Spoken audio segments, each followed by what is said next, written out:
Syatir dan salam satu Malaysia, saya Kamrita Cruz dari kumpulan 5 ingin membentangkan tentang pengurusan persekitaran dan tingkah laku kanak-kanak. Slide yang pertama merupakan pengenalan.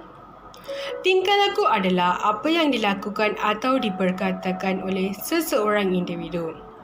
Selain itu, tingkah laku merupakan semua tindakan manusia yang boleh diperhati, diukur dan dinilai, dan sebarang perbuatan yang dilakukan sama ada secara terus atau tidak, secara sedar atau separa sedar. Seterusnya, pengurusan tingkah laku boleh ditarifkan sebagai satu rancangan untuk memodifikasikan tingkah laku bermasalah ke satu matlamat yang ditetapkan dengan teknik yang sesuai. Setiap guru mesti ada satu bentuk sistem pengurusan tingkah laku kawal kelas, pembelajaran yang sihat dan produktif, bimbingan tingkah laku positif dan menghentikan tingkah laku negatif dan bebas gangguan. Hai, saya Isyara Saigal telah menerangkan faktor yang menyebabkan masalah tingkah laku. Tingkah laku negatif biasanya dipengaruhi oleh keadaan persekitar rumah. Contohnya, tidak dapat perhatian atau kasih sayang daripada ibu bapa. Faktor seterusnya adalah persekitar sekolah seperti kurikulum terlalu padat dan berfokus pada peperiksaan. Hal ini menyebabkan kanak-kanak berasa tidak selesa untuk belajar di sekolah.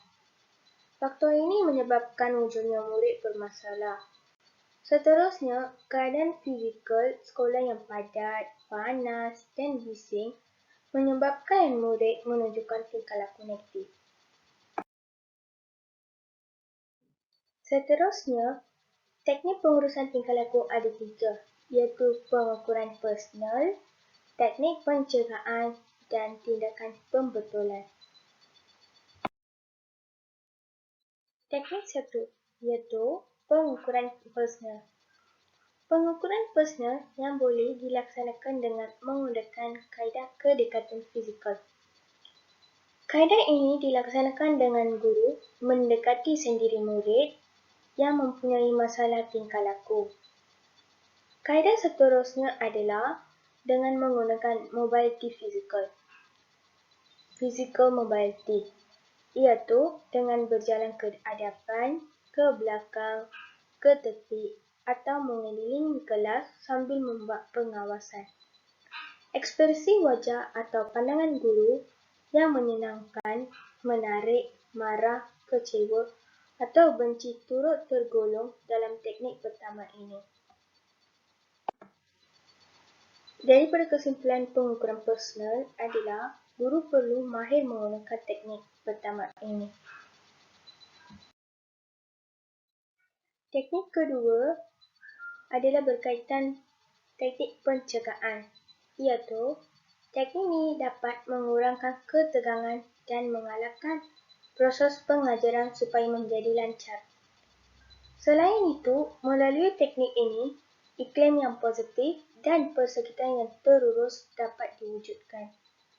Maka, bagi mewujudkan suasana seperti ini, antara kaedah yang boleh digunakan adalah dengan meminta murid supaya mematuhi rutin bilik darjah, membuat sistem mengutip buku serta murid menerima bentuk peraturan yang digubal.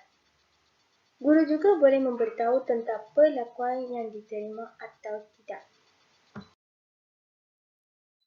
Teknik terakhir iaitu tindakan pembetulan.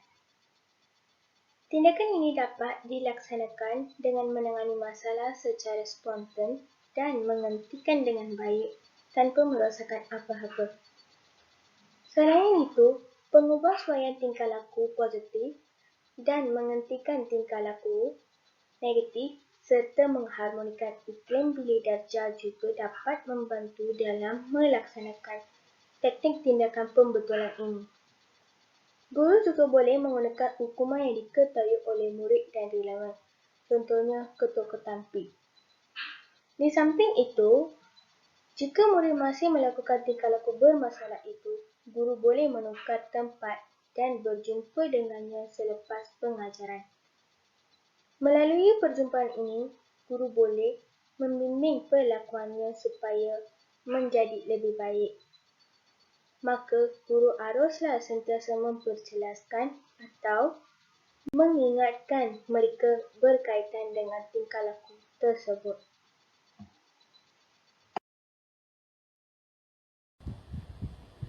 Selamat sejahtera, nama saya ialah Darani Sugumar. Sekarang saya telah membentangkan prinsip-prinsip pengurusan tingkah laku. Pertama ialah prinsip penubuhan. Apa itu prinsip penubuhan? Penubuhan sangat penting untuk mengekal atau mengurangkan tingkah laku. Dalam pembuat penubuhan, penubuh ganjaran yang diberikan hendaklah sesuai dan berkesan. Seterusnya, penubuh merupakan sesuatu, objek atau situasi yang dapat menubuhkan atau mengekalkan tindak balas atau kelakuan pada masa kini atau memungkinkan peningkatan perlakuan pada masa akan datang. Seterusnya, penubuh yang diberi mestilah sesuatu yang disukai oleh pelajar.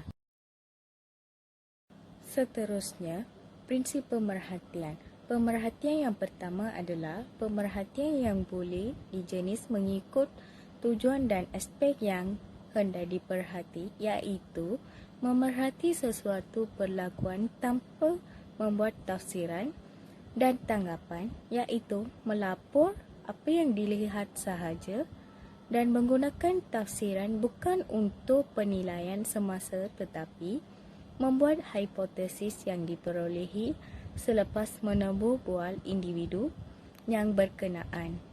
Kedua, pemerhatian yang dibuat mestilah mengikut apa yang telah dirancang dan secara open-ended, iaitu menilai atau memerhati kemahiran tertentu, pengetahuan, perlakuan atau sikap yang telah dikenal, pasti serta menilai sesuatu yang wujud tanpa dijangka atau di luar perancang pemerhati tetapi relevan dengan objektif penilaian tersebut.